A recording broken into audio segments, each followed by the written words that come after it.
So far, what do you make of a possible Duterte presidency? What do you see? Well, of course, when it comes to Mayor Digong, he says a lot of things, right and left, right?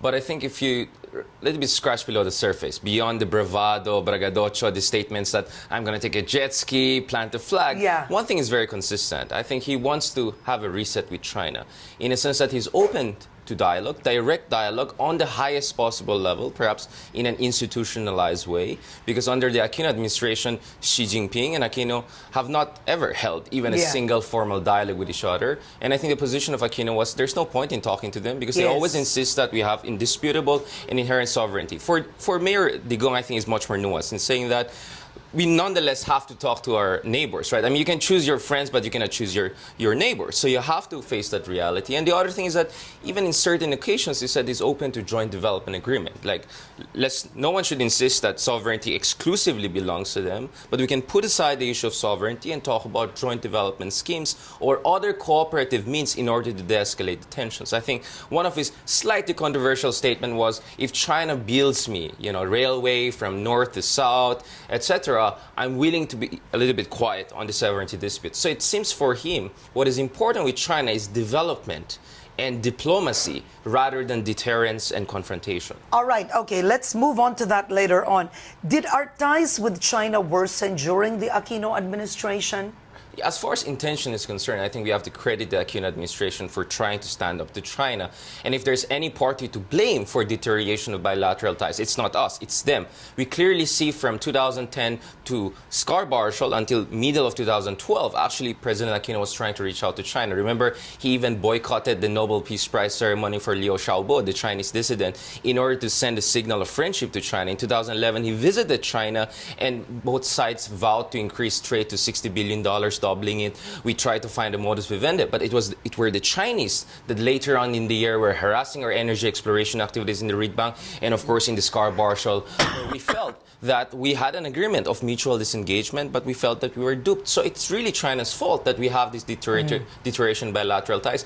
But at the same time, I think that we also had a fault in a sense that we did not see the utility of diplomacy where we should have seen it. Because diplomacy is not about resolving intractable sovereignty disputes. Those are very difficult to resolve. Diplomacy is also about managing the disputes and making sure they don't get out of control. So for me, it was quite irresponsible for us to say there's no point in talking to them because we cannot solve the sovereignty disputes. The Vietnamese and Japanese, the Americans, all of them have very serious critical disagreements with China, but they have always maintained communication channels at the highest level. Have we really done enough? In other words, when President Aquino first came into office, we didn't even have an ambassador to China. It took a while for them to appoint an ambassador to China. In other words, you're talking about this already was in the middle of the dispute. In other words, we haven't filed the case yet with the International Tribunal. But it was, do you feel it was an indication of how we viewed China in terms of as a partner or as a neighbor? I think generally my assessment is that here in the Philippines, we do not get China very right. Yes. I understand. Are we more pro-American? Or maybe we are more tuned to America's domestic politics, the nuances, the forces behind their foreign policy. But, based on my observation here in the Philippines, we don't seem to appreciate the domestic politics that are behind sometimes China's foreign policy. I don't think we understood Xi Jinping very much enough. And one of my frustration was we never had some sort of a special envoy to deal with China, because sometimes the ambassadors, their job is more of the protocol, especially when you're talking about crisis situation. So the tendency is countries like Japan, for instance, when Shinzo Abe wanted to meet Xi Jinping in APEC summit in 2014, he sent his chief of staff. You had special envoys. In the case of China, they sent their former ambassador to US and special foreign minister advisor Yang Jieqi. So they have a special envoy, people who have expertise, who understand the psyche of other people, and they do the behind the scenes discussions to pave the way for the leaders to eventually meet. We didn't have that. I don't know. I mean, we had one effort, and that was during the Scarborough. But then we said it was Senator Antonio Trillanes, and Senator Antonio supposedly the president had asked. And that was more of, I think, like kind of spontaneous, on-the-spot decision.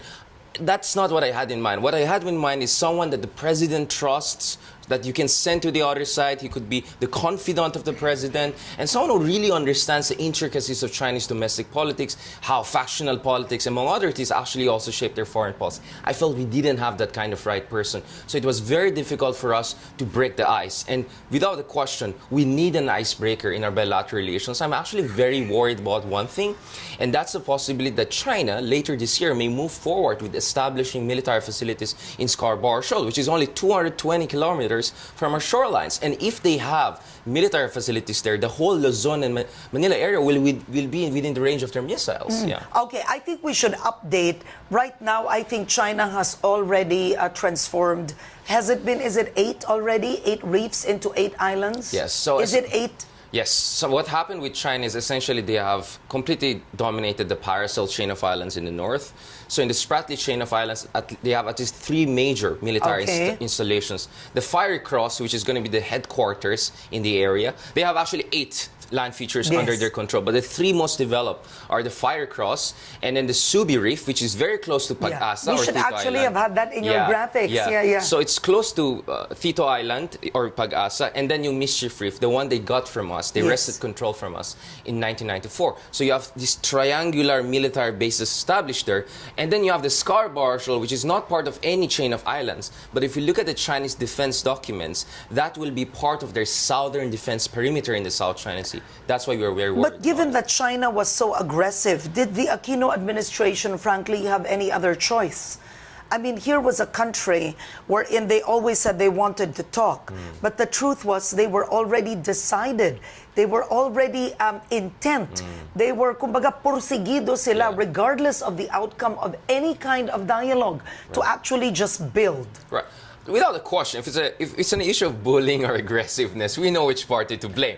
Let's be fair to President Aquino. So I completely disagree with this sensationalist journalists who say, oh, it's Aquino's fault that China is engaged in these reclamation activities. Hello. Because what could he have done? Exactly. Okay. So my point is, in fact, in 2010 to 2012, we tried to reach them out. Remember, in 2013, President Aquino was willing to talk to the Chinese on the sidelines of the ASEAN-China Expo, and they disinvited him. But then was our foreign policy, I mean, too confrontational against China?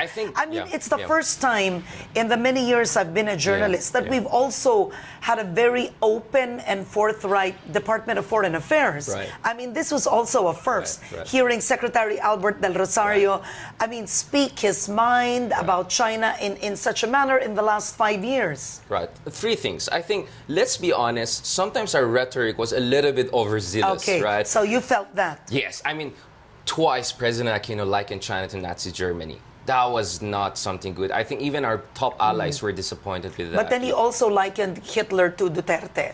So the rhetoric in the country is he has that kind of loose cannon on the side. Right. So what you're saying, that didn't help. Right. The second thing is we did not negotiate confidence-building measures. I've been saying this over and over again. When you see, again, Niccolo Machiavelli, right?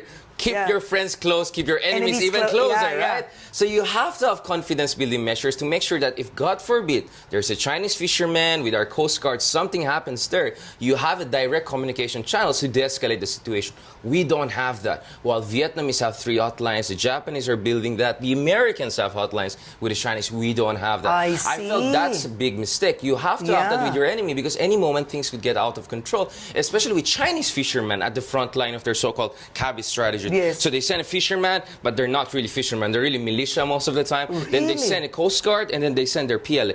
So sometimes the fishermen, they don't follow the rules of engagement. Remember, they're not professional army people. So you need confidence-building measure to make sure that if something gets out of control, you immediately de-escalate the situation. The third problem We didn't do that. We didn't do that. We didn't do that. The third problem I had was, okay, we have all of this tough talk. We take them to international arbitration. Which we did. But if you look at our land features, like Tito Island, we were the first one in 1973 to establish a modern, advanced facilities. This is during the Marcos era. This is one of the maybe few things I like about Marcos, right?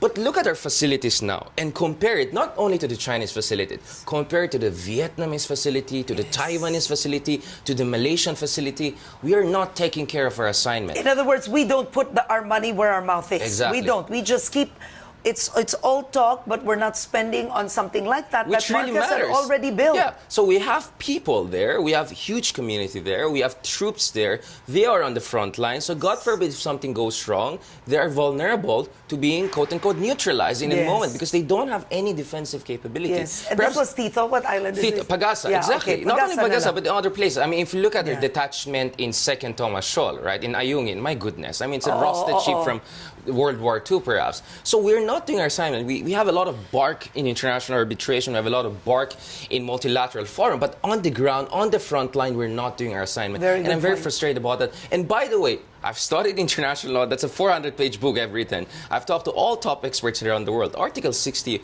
of UNCLOS is clear. For instance, you cannot transform land features like low tide elevations into islands, right? Bawal yun. But we already have an island in Pagasa. So we're not doing anything illegal if we only fortify our defensive capabilities there. There's nothing international that stops us from doing that. So I was very disappointed when I hear from our official at the highest levels telling me, oh, Richard, we shouldn't build anything like that. We have to have the moral high ground. I mean, my point is that this is international geopolitics, right? You do not have to be naive. You cannot put all your eggs in the legal or diplomatic basket. Yes, and did we did? I feel so. I think we have put too much of our eggs in the legal basket, and let's be honest, at the end of the day, that's non-enforceable. And this is one of the things that Mayor Digong was very clear about. I think in one of his interviews with CCTV in China, he said that, yes, I mean, in principle, maybe I see the point for the arbitration. The Chinese pushed us to the corner. We had no choice after Scarborough Shoal, but it cannot be enforced. And China's boycotted it. And China's actually threatening us with building facilities in Scarborough Shoal if we make a lot of noise once a decision comes out in June. But the fact of the matter is that it cannot be enforced. So one of the things we could do under President Duterte, perhaps, is to say, okay, we have a document here that clearly says your 9-dash line doesn't make sense, your historical rights is inconsistent with international law, you're illegally occupying land features like Subi Reef and Mischief Reef within our exclusive economic zone and continental shelf, among other things. What I'm going to do is this.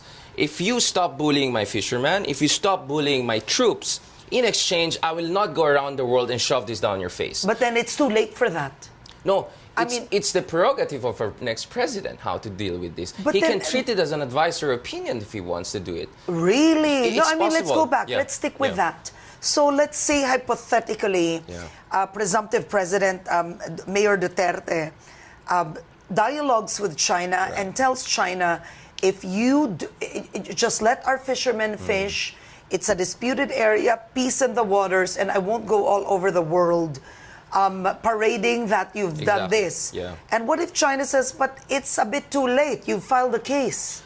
The way I see it, if you look at the statements from China, based on my interaction with some folks in China, their sense is they're in a damage control mode. Yes, they have been embarrassed, but you know what they want to do is to say that this policy is an Aquino administration policy and not necessarily the policy of the Philippines. In principle, I agree with the arbitration case, but we have to accept the limits of its utility. And I think if our next president is smart enough, he could a little bit negotiate with the Chinese and say, I'm going to do a damage control for you in terms of you losing your face, but on the ground, you have to give me certain concessions. But isn't so we that can use it as a leverage. I find that very interesting, Richard, but won't that be confusing to the Filipino people? I mean, the problem exactly with the Philippine government is when a new president comes, I mean, the running joke all over the world is that in the Philippines, you're making a contract with a president, not with the Republic of the Philippines. Yes. Because when the next president comes, contracts aren't respected. Isn't that the same problem we'll be having? To be fair to Mayor Digong, he didn't say that I'm going to give up on sovereignty. Yeah, he said not. He's going to continue And multilateral discussion. Yeah, he said he's going to continue multilateral discussion. He's going to continue the ASEAN track. He said he's even open to go to the latest ASEAN summit to meet other people. Of course, after his Singaporean statements, he has to do a little bit of massaging around things, right? And we're going to be the chairman of ASEAN next year, remember? So we have to tone down our rhetoric because you cannot be the ASEAN chairman next year and use the same kind of Nazi statement and all. Okay. So we have to revert to the mean. So Mayor Digong is not like going 180 degrees. He's reverting to the mean and he's pushing for, I think, what you call equilateral balancing. Under Aquino, very clear. We side with Americans against the Chinese. But it's not paying off the way we want it, right? And the Americans are not giving us the kind of commitment that we want. In fact, data shows that America gave us more military financing in 2010 than last year. So despite all the talk of pivot, there's a lot of limitation to how much Americans are going to go. And in fairness to Mayor Digong, he really reads a lot. I mean, some of his statements, he said that the Americans are not going to die for us. They're not going to go to war for us.